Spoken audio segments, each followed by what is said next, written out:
Buenas tardes. Precisamente mi pregunta va de la mano de la demostración que presentó Michael Atiyah. ¿Cuál es su sentir respecto a la demostración? Porque hay ciertos doctores del CIMESTAF que se han guardado un poco los comentarios. Entonces me gustaría saber ¿cuál es su sentir respecto a la demostración? Yo quiero los nombres de los que se guardan sus comentarios. Prefiero no darlos. Ahí está, mira.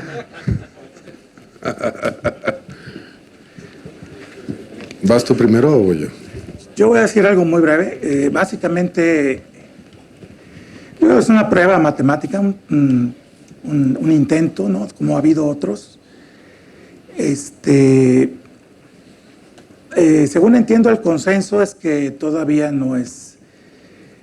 Al parecer, puede ser que esa demostración no sea correcta, o sea, es altamente probable que no lo sea. Pero eso, digamos, se lo dejo a los matemáticos, ¿no? Que ellos. Yo lo que quisiera decir es que en este intento, que por cierto me faltó decir la idea, lo que había hecho Cons, pero él estudiando, aquí se estudió el espectro de emisión, él estudió el espectro de absorción, o sea, los ceros eran justamente los autovalores que no aparecían en el espectro. Aunque no sea que no sea la demostración correcta, o aunque lo sea, desde el punto de vista físico, eso no nos impide seguir buscando cómo los primos o cómo las funciones z, las ceros de la función z, se podrían realizar físicamente en algún sistema, ¿no? Esa es una pregunta independiente, o sea que la prueba sea correcta o no. Lo que también podría ser es que mucho de estos intentos físicos, digamos, sean como una guía o sirvan como una guía para poder utilizar los métodos, este tipo de métodos, para eventualmente algún matemático haga una prueba rigurosa sobre esto. Pero me guardo mi comentario sobre él. ¿O no? Bueno, todo el asunto es muy interesante. ¿Cuál es el resumen? Y luego voy a contar la historia. El resumen es que la demostración propuesta en el artículo de Atiyah, con el cual Atiyah se retira de las matemáticas, dice: no es una demostración completa y no es una demostración, es decir, el teorema de la hipótesis de Riemann no está demostrada. Punto. Pero hay mucho que decir al respecto. Sin embargo, el artículo es bello y enigmático. ¿En qué sentido es bello y enigmático? En el sentido de que, hay una frase en inglés, esto no está ni siquiera equivocado, en el sentido de que ni siquiera es que tenga del todo sentido, por un lado, y por el otro lado tiene ideas muy bonitas.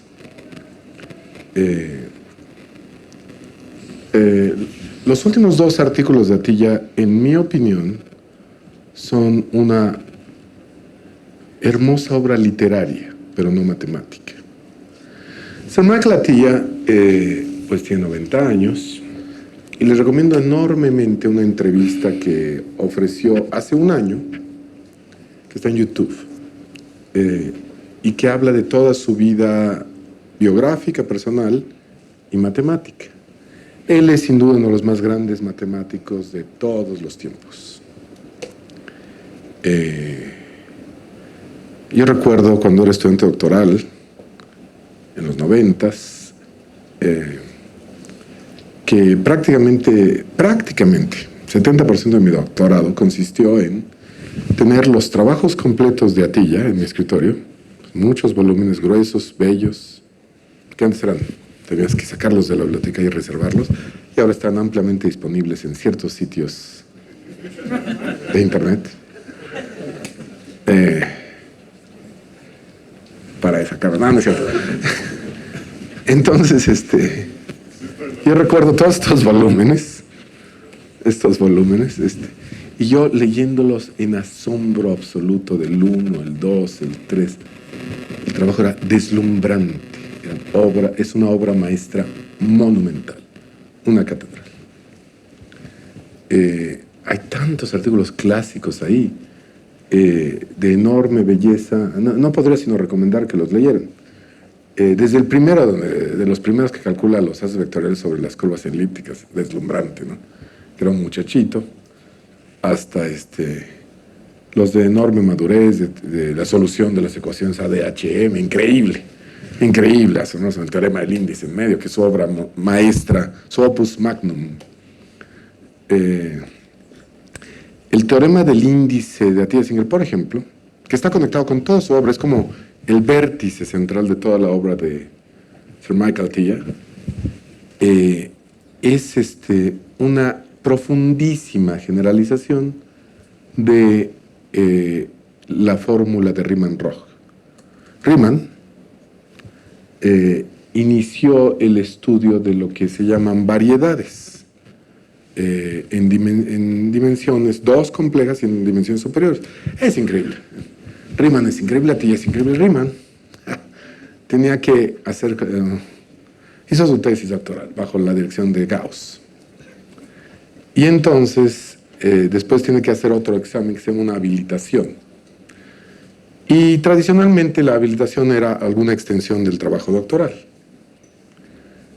Pero desde luego Gauss, era Gauss, Riemann era Riemann. Estamos aquí hablando de las ligas más pesadas, no se pueden, ¿no? Tenía que proponer 3 temas Riemann. Propone un tema, 2 temas, y un tercer tema que ni había trabajado ni nada, sobre los fundamentos de la geometría. Esto suena a geometría euclidiana, ¿no? Y Gauss, desde luego, siendo el desgraciado que era, dice el 3. Este es el que vas a presentar en 2 semanas, ¿no? Entonces, sin tiempo, Riemann escribe una obra maestra donde funda la geometría riemanniana, que es el prerequisito para la relatividad general de Einstein. Es asombroso. Pero Riemann también tiene otro trabajo asombroso en donde, hablando de polos y ceros, de funciones holomorfas, en superficies de Riemann, que son superficies, variedades de dimensión 2, de polos y ceros, él hace un cálculo muy preciso de cómo pueden estar distribuidas estas cosas. Se llama la fórmula de Riemann-Roch. Y dice algo increíble, ¿no? Que una cuestión que parece analítica, que el número de soluciones a una ecuación diferencial está completamente determinada por el número de agujeros de la superficie, por una cuestión topológica.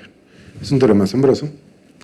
Y Atiyah, con Singer, con Segal, con Bott, Atiyah y Singer, generalizan esta fórmula. Hirzebruch y Grothendieck están en el equipo, pero bueno, la fórmula se llama Atiyah-Singer, aunque puedo mencionar los nombres de Grothendieck, Hirzebruch, Segal y Bott, en los orígenes fundamentales de esta fórmula. Es una fórmula que generaliza docenas de fórmulas al mismo tiempo, pero en particular la fórmula de Hirzebruch-Riemann-Roch. Es increíble, la fórmula es bellísima y dice que una ecuación diferencial es imposible resolver, que el número de sus soluciones está completamente determinado por la topología algebraica, por unas cuestiones de triangulaciones y cuentas, el álgebra de esta. Ahora, el álgebra de este lado la desarrollaron mucha gente, ¿no? Chern y Pontryagin y desde luego Hirzebruch. Está el cálculo de sucesiones multiplicativas de Hirzebruch y otras cosas bellísimas que aparecen en su obra maestra, que es su libro. Por ejemplo, en el artículo espurio de Atiyah sobre la hipótesis de Riemann, se hace enorme referencia al bellísimo cálculo de Hirzebruch en su libro. Entonces, si esto no demuestra la hipótesis de Riemann, no estará mal que aprendan el cálculo de Hirzebruch. Es decir, alguien que está tan sumergido como Atiyah en la enorme herencia cultural matemática, y que vive en una línea continua. Riemann vive en la línea continua desde Gauss, que vive en la línea continua desde Euler, que vive en línea continua desde Newton, que vive en línea continua desde Euclides, y Riemann, y Atiyah vive en línea continua desde Riemann. Bueno, no les puede hacer mal estar sumergidos en la mejor tradición cultural matemática que conocemos. Atiyah fue el exponente, uno de los pocos exponentes junto con Grothendieck y unos cuantos, Serre y unos cuantos más en el siglo XX, de la mejor tradición cultural matemática. Y bueno,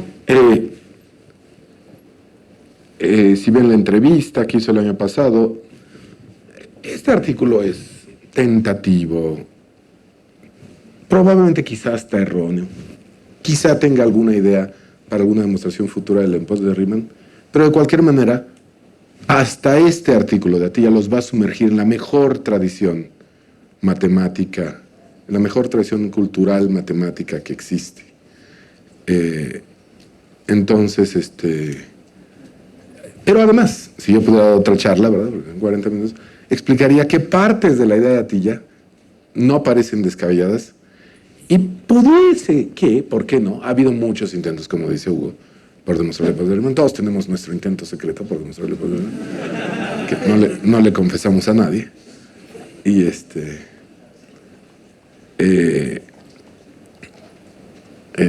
bueno, porque si Atiyah dice demostrar el poder de Riemann, la gente se queda a las 3 de la mañana tirando el servidor, pero si yo digo esto, agarra la ambulancia y llega a mi casa, ¿no? Pero bueno, entonces, el poder de Riemann es probablemente muy difícil.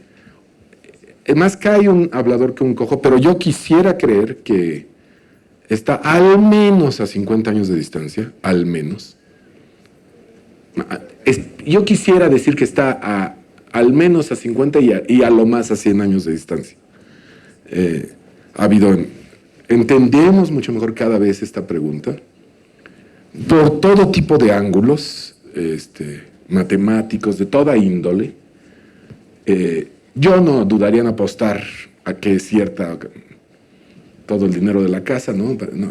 Parece prácticamente imposible que no sea cierta, con toda la evidencia, en computadoras, con los mejores algoritmos han demostrado 4.000 millones de ceros, algo por el estilo, ¿no? Es decir, no sé el récord, ¿no? Pero ideas de todo tipo de física y matemáticas en todas sus intersecciones sugieren que esto es sensato, que sería rarísimo que esto no fuera cierto, que habría que grandes temas matemáticos, la matemática ocurre en grandes temas y variaciones de estos temas que se empiezan a interrelacionar y subdividir y luego a reunirse otra vez como en un río que se subdivide y se vuelve a unir, siempre conectado con el tronco central de los temas centrales de la matemática. Todos estos temas sugieren que esta afirmación es cierta. Por otro lado, no parece que sepamos realmente por qué todavía en absoluto. ¿Por qué? Y esto es lo que quisiéramos saber. Dice Yuri Manin, si mañana llega alguien y con trucos maravillosos, como Atiyah, demuestra en 5 páginas, vamos a llorar, ¿no? Porque la hipótesis de Riemann nos ha abierto una y otra vez escenarios deslumbrantes matemáticos que no sospechábamos que estuviesen ahí, en nuestros intentos por entender por qué. Queremos entender, los seres humanos, a diferencia de las computadoras, queremos entender por qué es cierta la hipótesis de Riemann. Suponte que inventan la nueva aplicación para tu iPad que se llama Mathematician 2.0 y que le dices, la hipótesis de Riemann en 2 segundos, la demostración, pero que además la demostración tiene 1.000 millones de páginas y además te demuestra que es la más corta que existe. Esto sería un insulto. Porque nosotros lo que queremos es entender por qué es cierta la hipótesis de Riemann. Por encima de estar absolutamente seguros de que todos los ceros están ahí, ¿no?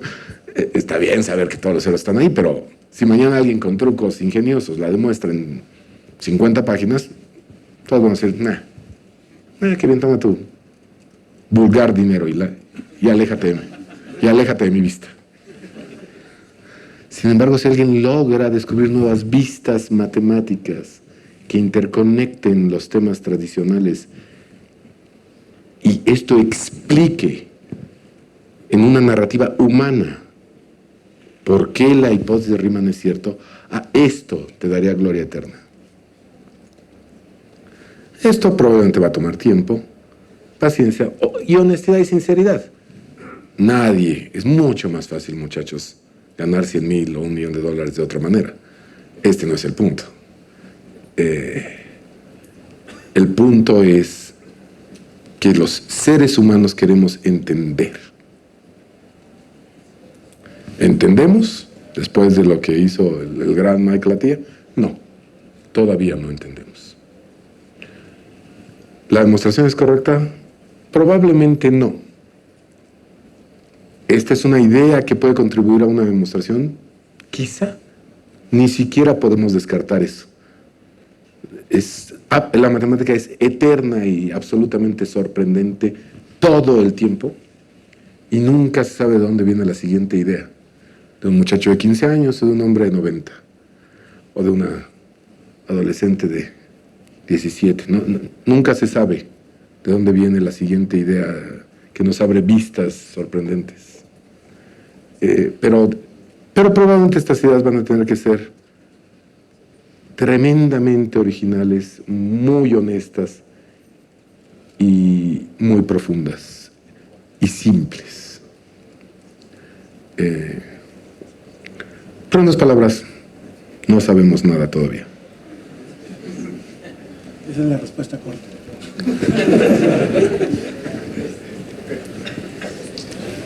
Bueno, sí, bueno, aquí me encargó Chico una pregunta porque se tenía que ir, y era si alguno de ustedes ya había revisado el trabajo, estas famosas 5 páginas que publicó Atiyah, y es más que nada relacionado a lo que tú estabas comentando, Ernesto, sobre los puntos de vista que Atiyah menciona que están involucrados en esta prueba. En algún momento habla de cuaternios, de Euler, de los trabajos de von Neumann y Hirzebruch. ¿Hay por ahí algo que pudiera indicar que hay un error en todas estas mezclas de ideas? Esa es, en pocas palabras, la pregunta de Jico. Yo realmente no he podido leer el trabajo, pero si alguno de ustedes nos podría dar alguna información sobre eso, pues tal vez podría ayudarnos después a leer el artículo con más detalle. Gracias.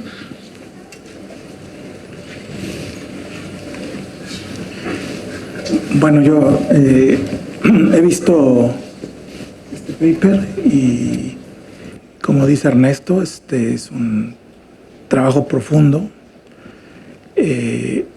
No necesariamente significa que sea correcto rigurosamente, digo enteramente, o sea, completo, sino que es profundo y las ideas, hay muchas ideas ahí. Él previamente cita otro trabajo donde trata de encontrar, atendiendo a una pregunta hecha por Feynman, de encontrar una relación entre la constante de estructura fina, que es la que aparece en QED, la que describe la teoría de perturbación de la electrodinámica cuántica, con la constante E y con la constante pi. Entonces, esta constante alfa prima es una constante asombrosa porque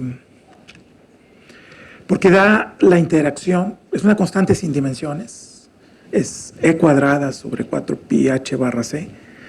Es una constante sin dimensiones que te da la expansión perturbativa de la interacción electromagnética. Por ejemplo, la interacción que sienten dos electrones. Emiten un fotón y a través de la emisión de partículas se habla, ¿no? Se sabe cuál es esa interacción. Es pequeña, es alrededor de 1 en 137 y se puede hacer una expansión perturbativa porque es pequeña en potencias de esta. Entonces, este número recibe corrección, como es básicamente la carga del electrón al cuadrado, la constante de acoplamiento, recibe correcciones cuánticas a órdenes de energía más, de la teoría de perturbaciones más grande, o sea, a energías más grandes. Ya se empiezan a crear procesos más complicados, no solo la emisión del fotón, sino emite un fotón, luego un par electrón-positrón, etc. Empiezan a aparecer lazos, loops en teoría de perturbaciones, y esa constante es susceptible de algo que se llama renormalización. O sea, las correcciones cuánticas contribuyen, modifican la constante de acoplamiento, ¿no? De tal manera que altas energías la hacen más grande. Para electrodinámica, para cromodinámica, altas energías la hacen más pequeña. La pantalla, propiedad que se llama libertad asintótica en teorías nobelianas, pero en electro Atiyah también menciona en su artículo que por sugerencia de Gerald Tuff, que en cierto momento platicaron y le comentó que el número 1 en 137 era muy enigmático, y le preguntó si había si se podía, por ejemplo, igual que pi. En pi hay muchas versiones de cómo aproximarlo por series, tanto como uno quiera, ¿no? El número pi. Para la constante de estructura fina, alfa, no existe algo parecido. Entonces, eso motivó a Atiyah basado en la renormalización, a construir una función o una clase de funciones con las propiedades del grupo de renormalización. De tal manera que empezara uno con ciertas condiciones, por ejemplo, con la constante pi, y este operador, esta función t, que le llama TDS, la llevaba hasta alfa prima. Un flujo en el grupo de renormalización a través de esta t. Lo que se dio cuenta es que tenía que generalizar la exponencial, la exponencial de Euler al caso no abeliano. Y para eso usó trabajos de Hirzebruch y Todd. De hecho, se llaman funciones de Todd. Y otro elemento que usó justamente para imitar al flujo de renormalización es un trabajo de Alan Conz sobre operadores, álgebras de operadores. Entonces, con todo eso, él construyó este tipo de funciones y sacó sus propiedades rápidamente, porque, de hecho, en otro trabajo sobre la constante alfa prima, sobre su lectura Bell en Brasil, Río de Janeiro, usó eso para intuir una prueba de la hipótesis de Riemann, justamente, en base a la construcción de estas funciones TDS. Pero, como te digo, hay muchos elementos ahí físicos y matemáticos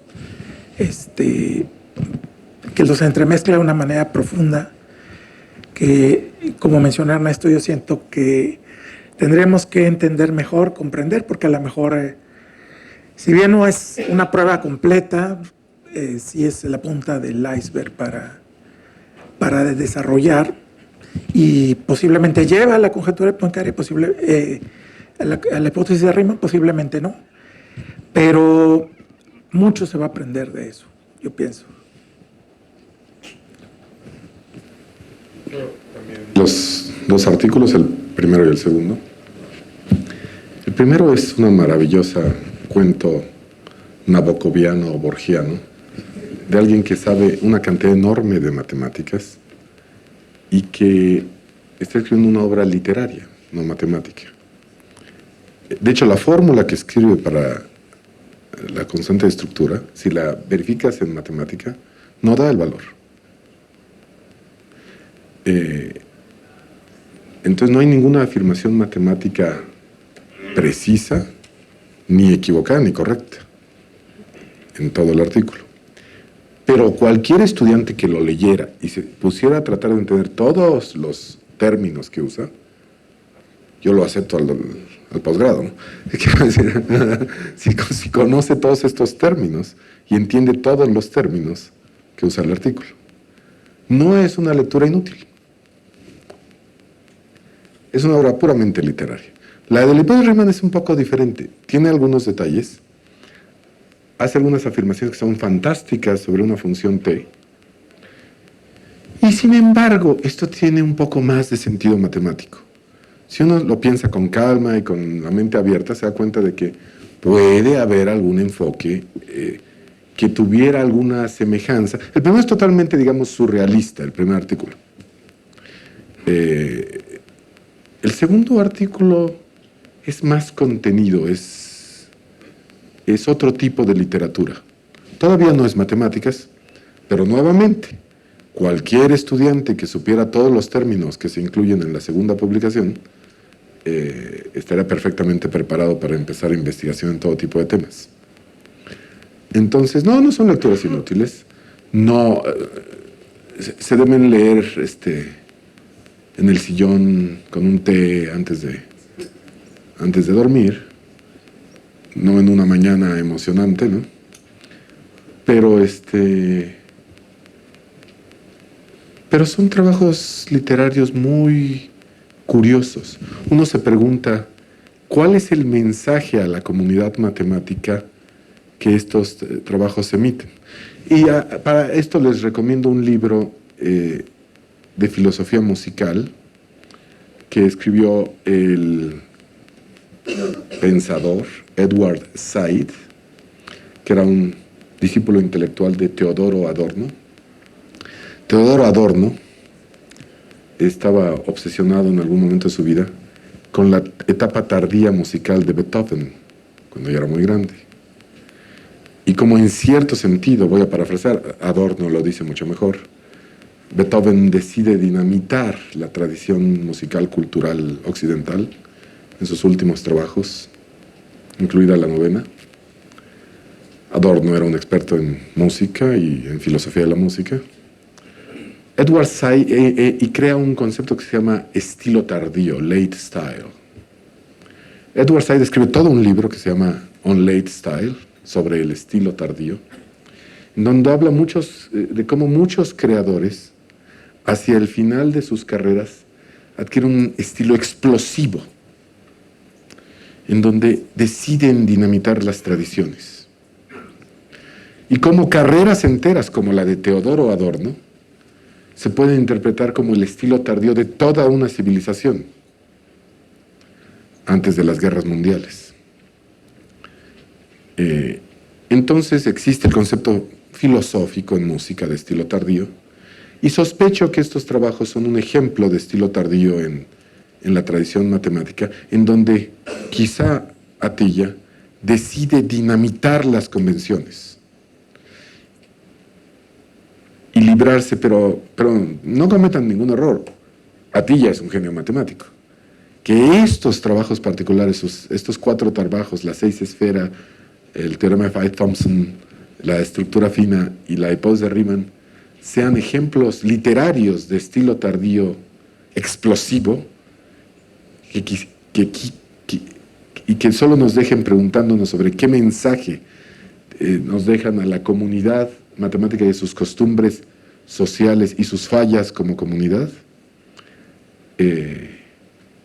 Esta es una pregunta para filosofía de las matemáticas o historia de las matemáticas interesante. El fenómeno que se dio en redes sociales durante los días entre el viernes y el lunes fue lamentable. Gente que no sabía sumar burlándose de genios y cosas por el estilo, ¿no? Y quizá es una experiencia que le sirve a la comunidad para una y otra vez preguntarse. Bueno, vemos lo que las redes sociales, los riesgos de las redes sociales para los sistemas políticos y cómo los polarizan y cómo polarizan a la sociedad.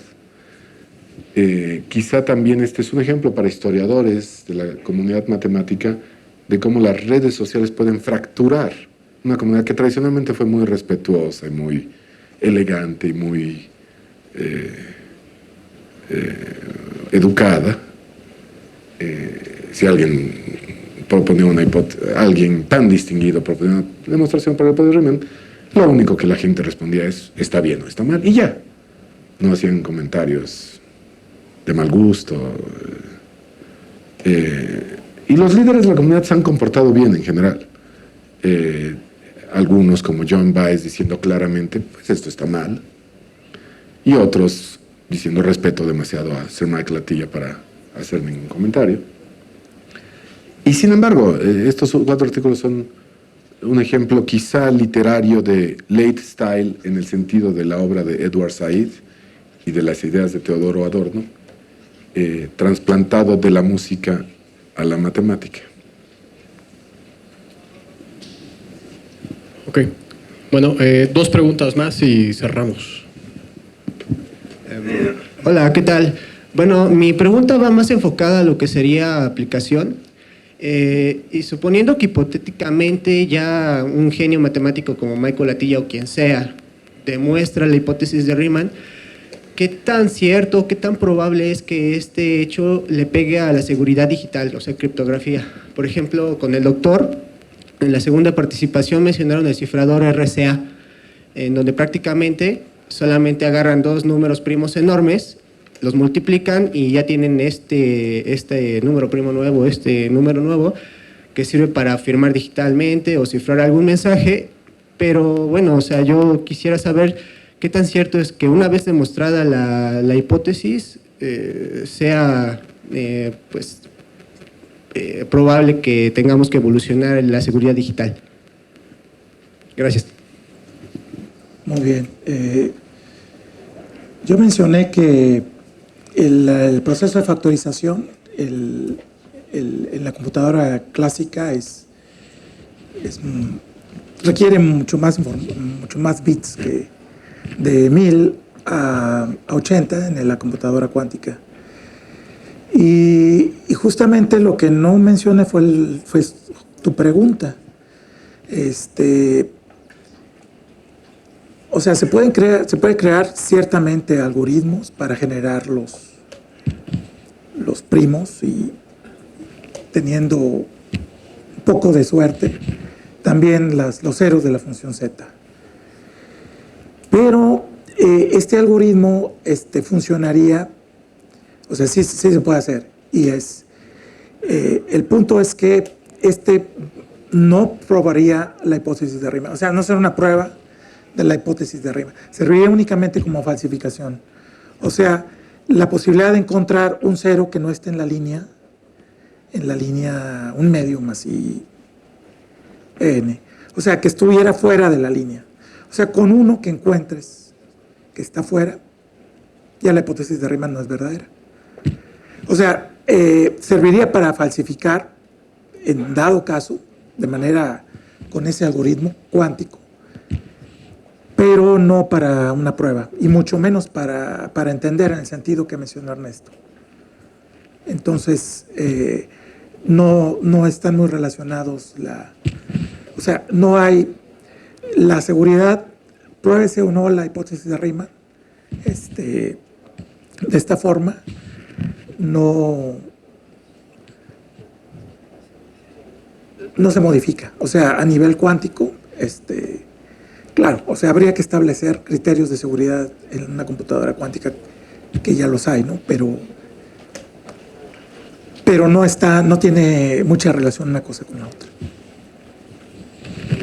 Muy bien. Asume en este instante que ya demostramos el poder de Riemann. Todos creemos que es cierta, ¿no? Bueno, no todos quizá, pero muchos. Casi todos.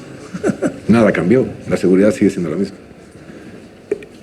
El punto no es una demostración. Si mañana la demuestran, todos ya sabíamos que era cierta, ¿no? Es más, si mañana alguien la demuestra en 7 páginas con trucos, todos vamos a decir, bueno, todos ya sabíamos que era cierta. Bola de tontos, ¿no? No nos dimos cuenta de ese truquito y ya, ¿no? Poco probable, pero Entonces, no hay una relación directa. Ahora, si la demostración de pronto nos enseñara hechos nuevos, quién sabe qué pasaría. Yo no sé, aquí debemos tener a alguien que sepa de algoritmos, ¿no? Yo no sé si alguien ya demostró creo que sí, que factorizar los primos es difícil. Si alguien ya lo demostró, y creo que sí, pero no estoy seguro, entonces nada cambia, con nada, ¿no? Si ya se demostró que es difícil. No sé si ya se demostró que es difícil. Por otro lado, si mañana hay una computadora cuántica, ¿no? Ya toda la seguridad no sirve de nada, todas sus cuentas de Facebook son públicas y gracias, Dios mío, se cae todo eso y podemos volver a empezar, ¿no? Entonces,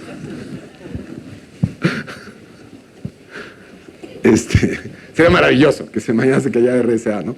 Pero no creo que tengamos tanta suerte como humanidad. Les dije que teníamos 40 años, dijo la ONU. Entonces, no creo que tengamos tanta suerte para romper RSA en el mediano plazo, en el corto plazo. Y ya dicen que hay computadoras cuánticas, ¿no? No sé. Bueno, quién sabe los militares que tengan hoy en día, ¿no? Pero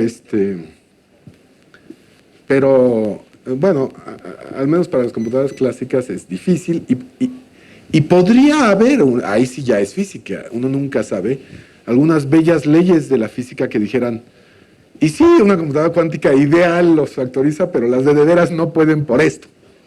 No sé, ruido, hay algo que dijera, los primos serán secretos. Sí me explico, ¿no? Uno sospecha que los dioses quieren que los primos sean secretos. Porque bueno, si no guardan el secreto, ¿cuál guardan, no? Lamentablemente, porque yo quisiera que mañana se cayera todo esto, ¿no? De Facebook y todo eso, ¿no? Pero no pasa nada, tranquilos, no. WhatsApp es razonablemente... Por otro lado, en cuestiones de seguridad, el problema nunca es que RSA se pueda romper, es que la gente siempre comete errores, es error humano. Y ya hackearon Facebook y 5 millones de cuentas se saben todo de todo, ¿no? Es decir, después de todo, por diseño, docenas de sistemas comerciales tienen backdoors para que las agencias de seguridad del país X o Y o Z y organizaciones políticas W, V puedan ver todos tus datos, ¿no? Entonces, cualquier cosa que esté conectado al Internet no es segura, punto. Al menos no para ti, ¿verdad? Quizá para Donald Trump es bastante seguro su sistema, ¿no? Aunque no se parece, ¿no? Pero bueno, el punto es que tampoco importa quizá, ¿no? Pero entonces ya en el mundo real, pues ningún sistema es seguro y todos son tan razonablemente seguros como... La otra pregunta es cuánto va a costar una computadora cuántica, ¿no? ¿Cuánto cuesta romper? Es más barato interceptar tus deditos, ¿no? Y ver qué clave pusiste, ¿no? Quiero decir, porque hay todo tipo de cosas para detectarlas y hackear lo que quieras, ¿no? Entonces, desde el punto de vista teórico no pasa nada y de cualquier manera ningún sistema era seguro para empezar. Así es que... Los hackers cuánticos. Ok. Bueno, vamos con la última pregunta y cerramos. Buenas tardes. Dos comentarios. Yo estaba interesado por la hipótesis Riemann a temprana edad. Gracias a YouTube y curioseando, encontré una serie de 3 videos. Y pues ya a partir de los 15, 16 años me empecé a interesar por las matemáticas, por lo bonito que se creó este gran paisaje de los números complejos y la función z. Algo que veo muy bueno a partir de este año es que se va a expandir el conocimiento de este tipo de problemas. Mucha más gente va a estar interesada. Algo podría pasar como Andrew Wiles, que en la biblioteca a los 10 años encontró este último teorema de Fermat y pues 30 o 40 años después lo demostró. Y creo que es bueno, y un comentario en general, que se sigan divulgando este tipo de tópicos y que esté al alcance de todos. Otra cosa es que también en el Fondo de Cultura Económica encontré un libro del Gabriel Villa y creo que viene ahí la fórmula de Riemann-Roch. Pues me pareció bastante interesante, pero también bastante complejo. Ya a mí como alguien que ya ha iniciado su camino, pregunta usted cuáles cursos considera usted que son necesarios tal vez abarcar para entender quizá nada más este libro, o entender a un poco más de profundidad la hipótesis Riemann y pues en general a todos. Bueno, también otro comentario es que también curioseando mucho en YouTube encontré sus charlas y pues la verdad me gustan mucho y pues le agradezco mucho todas sus charlas. Gracias. El libro siempre es mejor que la película, pero seguro que hay videos de la fórmula de Riemann-Roch, no me sorprendería, ¿no? Pero ya me perdí. ¿Qué cursos? Bueno, cursos, yo soy agnóstico con esto de los cursos. He visto a gente, no sé a quién dar tan malos cursos, en mi salón, a la hora que yo los doy, no sé. Que digo, es imposible entender nada durante los cursos, ¿no? En particular, yo rara vez entendía nada en los cursos. Yo siempre entendía antes de los cursos, después de los cursos, o en la ducha, o en el metro, o caminando por Chapultepec, ¿no? Quiero decir, Alan Kohn, que tanto se mencionó en esta, recomienda las largas caminatas. Dice, trata de hacer el cálculo sin papel y lápiz, caminando largamente. No te va a salir, pero extrañamente, la próxima vez que lo intentes ya te va a salir, ¿no? Hay algo que pasa, ¿no? Poincaré también recomendaba las excursiones espeleológicas, etcétera, ¿no? Sin embargo, ¿cómo se llama el tema? Como vieron en estas charlas, los temas, las fronteras entre los países son tan artificiales como las fronteras entre los temas. La matemática es una unidad, la física es una unidad. Arnold decía, la matemática es la rama de la física donde los experimentos son baratos. Entonces, 1, 2, 3 primos, pongo manzanas, las cuento, será primos, hace un rectángulo, no hace un rectángulo, ¿no? Entonces, todo es una unidad. En realidad las fronteras son así como más para organizarse uno mentalmente, ¿no? Para crear narrativas coherentes del territorio, ¿no? Y son útiles. El campo donde se estudia la fórmula de Riemann-Roch se llama Geometría Algebraica Compleja, y hay un libro de 100 páginas que puede leer cualquiera que ya haya estudiado álgebra muy elemental, como teoría de anillos elemental, o análisis complejo muy elemental, como el libro de Alfors o equivalentes, estas matemáticas elementales, análisis complejo o álgebra conmutativa básica. Y hay un libro que usa solo variable compleja en una variable compleja, de Francis Kirwan, donde demuestra la fórmula de Riemann-Roch de modo muy sencillo. Se llama Complex Algebraic Curves, curvas algebraicas complejas, en la serie azul, pero bueno, también está ampliamente disponible en la serie azul de textos para licenciatura undergraduate, Text in Mathematics de la London Mathematical Society, Sociedad Matemática Londinense. Este librito demuestra la fórmula solo suponiendo que sabes cálculo en una variable compleja. Y te lleva de la mano, de modo que empiezas el libro y si lo lees y haces todos los ejercicios y lo entiendes perfectamente bien la fórmula de Riemann-Roch al final del librito. Y es muy buen comienzo. Esto se llama Geometría Algebraica Compleja. Dice Dieudonné. Curiosamente, la segunda o tercera, en su libro de Historia de la Geometría Algebraica, curiosamente la segunda o tercera etapa, la tercera etapa de la geometría algebraica fue completamente desarrollada por una sola persona, dice Bernard Riemann. Y curiosamente, él jamás pensó en geometría algebraica, ¿no? Él siempre pensó en teoría de funciones complejas, ¿no? Y sin embargo, desarrolló los teoremas fundamentales de la geometría algebraica compleja en dimensión 1 y los inicios de dimensión 2, pero en dimensión 1 sin duda. 1 compleja, 2 real. Entonces, pero el libro de Francis Kirwan es muy buena recomendación. Complex Algebraic Curves, en London Math Society Undergraduate Text in Mathematics. La serie azul, es delgadito. No. Pero seguro hay un video en YouTube, no sé.